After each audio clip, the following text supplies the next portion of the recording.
Assalamualaikum warahmatullahi wabarakatuh. Nama saya Muhammad Andevane dan pada kesempatan kali ini saya akan menjelaskan perbedaan dan persamaan OSI layer dengan TCP atau IP layer. Pengertian OSI layer.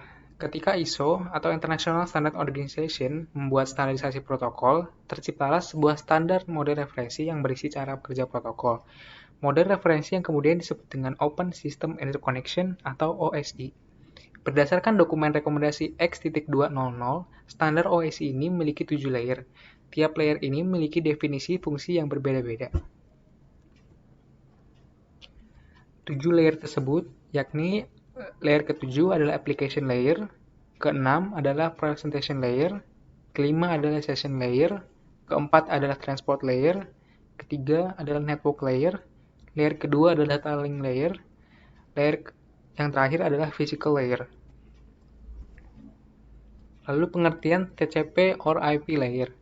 TCP or IP layer atau disebut juga dengan Transmission Control Protocol or Internet Protocol Layer merupakan model komunikasi data yang dikembangkan oleh US Department of Defense (DoD) yang mempresentasikan komunikasi data antar peralatan jaringan dan antar jaringan.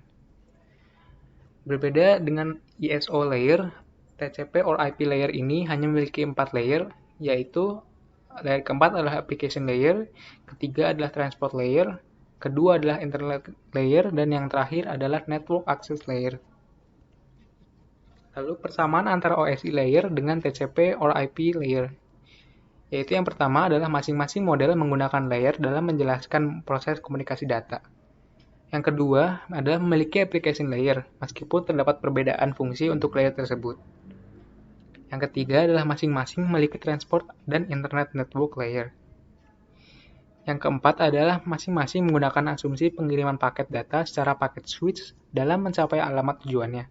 Paket switch adalah metode pengiriman paket data di mana paket data dapat menempuh jalur atau path yang berbeda-beda dalam mencapai suatu alamat tujuan yang sama, bukan switching. Yang kelima adalah bagi network profesional, kedua model tersebut di atas harus dipelajari untuk memahami konsep dasar komunikasi data di jaringan. Lalu perbedaan antara OSI layer dengan TCP or IP layer. Yang pertama adalah di dalam OSI layer terdapat 3 layer yang berkaitan dengan aplikasi, yaitu application, presentation, dan session layer. Sedangkan dalam TCP or IP hanya satu layer, yaitu application layer. Yang kedua, dalam OSI layer, proses komunikasi data di dalam jaringan secara fisikal dimodelkan dalam 2 layer, yaitu data link and physical layer. Sedangkan pada TCP or IP dimodelkan dalam satu layer, yaitu network access. Yang ketiga, dalam OSI layer memiliki 7 layer dalam menjelaskan proses komunikasi data di dalam jaringan, sedangkan pada TCP or IP hanya memiliki 4 layer. Yang keempat adalah TCP or IP lebih populer untuk digunakan karena lebih sederhana ketimbang model OSI. Teknologi yang sebagian digunakan oleh kita sehari-hari untuk mengakses internet adalah teknologi TCP or IP, bukan OSI. Yang kelima, OSI mengembangkan modelnya berdasarkan teori, sedangkan TCP mengembangkan modelnya setelah sudah diimplementasikan. Untuk jangka panjang, kemungkinan TCP or IP hanya akan menjadi standar dunia jaringan komputer, tidak seperti OSI. Sekian dari saya, kurang lebih mohon maaf. Wassalamualaikum warahmatullahi wabarakatuh.